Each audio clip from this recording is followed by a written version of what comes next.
बिरसा मुंडा का नाम आता है। जनजातीय गौरव और संघर्ष के प्रतीक भगवान बिरसा मुंडा की गाथा हर देशवासी को प्रेरणा से भर देती है।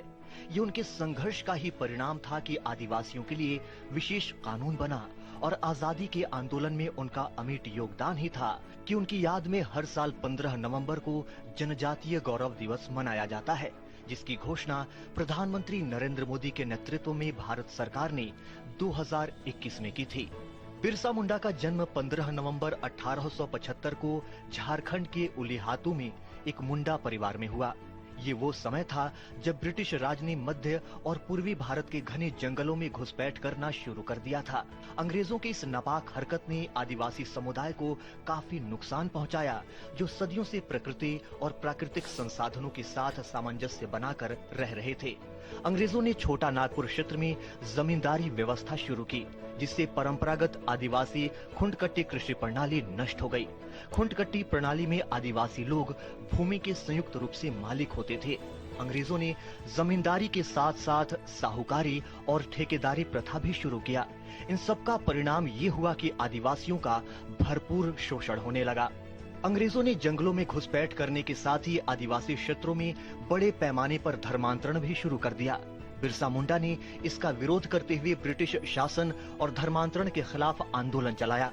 इसके साथ ही उन्होंने मुंडाओं और अन्य आदिवासी समुदायों में प्रचलित कई अंधविश्वास, रीति रिवाजों को खत्म करने की मुहिम भी छेड़ दी।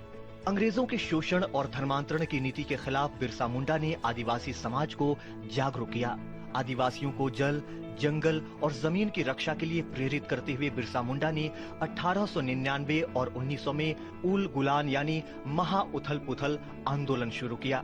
ये विद्रोह सामंती व्यवस्था, जमींदारी प्रथा और अंग्रेजी हुकूमत के खिलाफ था। इस आंदोलन में मुंडा, उरांव और कुछ गैर आदिवासी लोग भी शामिल थे। आंदोलन के दौरान बिरसा मुंडा का प्रभावशाली नारा अबुआ राज एते जाना, महारानी राज टुंडू जाना, यानी रानी का राज्य समाप्त हो और हमारा राज्य स्थापित हो, आदिवासी सशक्तिकरण के लिए एक नारा बन गया। साल 1900 में बिरसा मुंडा को गिरफ्तार कर लिया गया। उन्हें रांची जेल में कैद करके रखा गया, जहां 9 जून 1900 को उनका निधन हो गया। हालांकि भगवान बिरसा मुंडा का संघर्ष व्यर्थ नहीं गया और अंग्रेजों को 1908 में छोटा नागपुर किराएदारी अधिनियम पारित करना पड़ा। इस अधिनियम के तहत आदिवासियों की भूमि को गैर आदिवासियों को देने पर प्रतिबंध लगा दिया गया। जब जब आदिवासी विद्रोह के बारे में बातें होंगी, तब तब बिरसा मुंडा का नाम प्रथम पंक्ति में लिया जाएगा। Bureau report, DD news.